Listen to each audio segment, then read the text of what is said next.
Now, of course, the big one, the big issue that's coming up, and we do have a public hearing that's now been pushed off for a week until next Monday, is health care. From your perspective, running the Senate, how do you see that debate? You're a little bit removed from it as Lieutenant Governor. You're sort of a more of an eagle's view than down in the trenches. But so, what do you think? Yeah, and I'm concerned at the speed that this seems to be going through the House, and I'm hoping that if it does pass the House and comes to the Senate, that we will give it the full debate that it deserves. And I think this is something that I've been talking about consistently over the last number of weeks, that we all can agree that the healthcare costs are high, and this current system maybe needs to be looked at. I'm sure of that.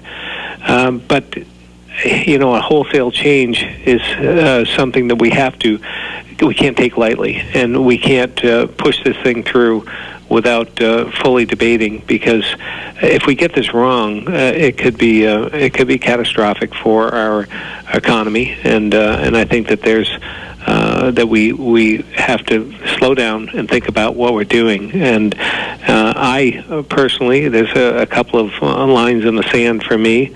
One is that I truly believe that we need to talk about how we're going to finance this, how we're going to pay for it. And I've used this analogy before. I wouldn't order a new vehicle, order a brand new car without knowing how much it's going to be and how I'm going to pay for it, and just wait for it to arrive to figure that out.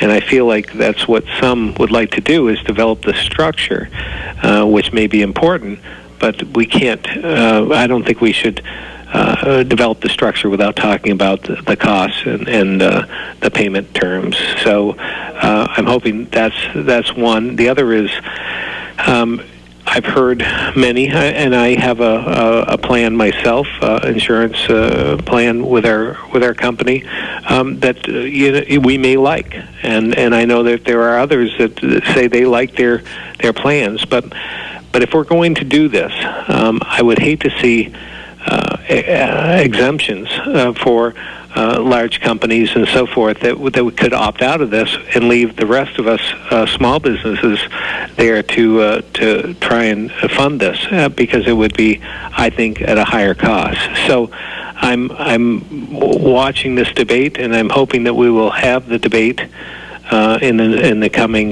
weeks. And if we can't pass this now, I think that we should.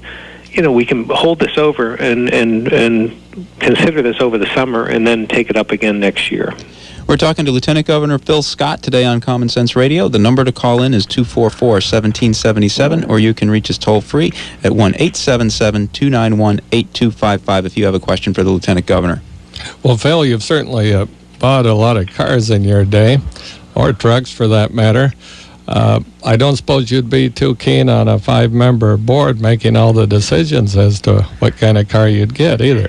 No, I kind of like to make those decisions myself. But I see that, I watch that debate with interest because, as you might recall, I was one of the 4 senators that opted to go against the will of the Senate in terms of Vermont Yankee. And my argument for that was, we have a public service board that was supposed to be a neutral body that would look at things like Vermont Yankee without having the political background, and that it wouldn't take on a life of its own in terms of emotion. It would just be factual.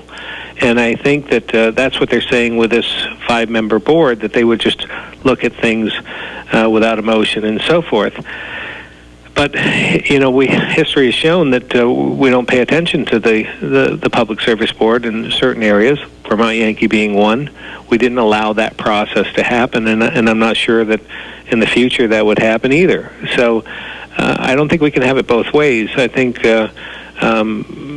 if we're going to adopt a policy like this, then I think we we should step back and allow another neutral body called the Public Service Board to take a look at Vermont Yankee.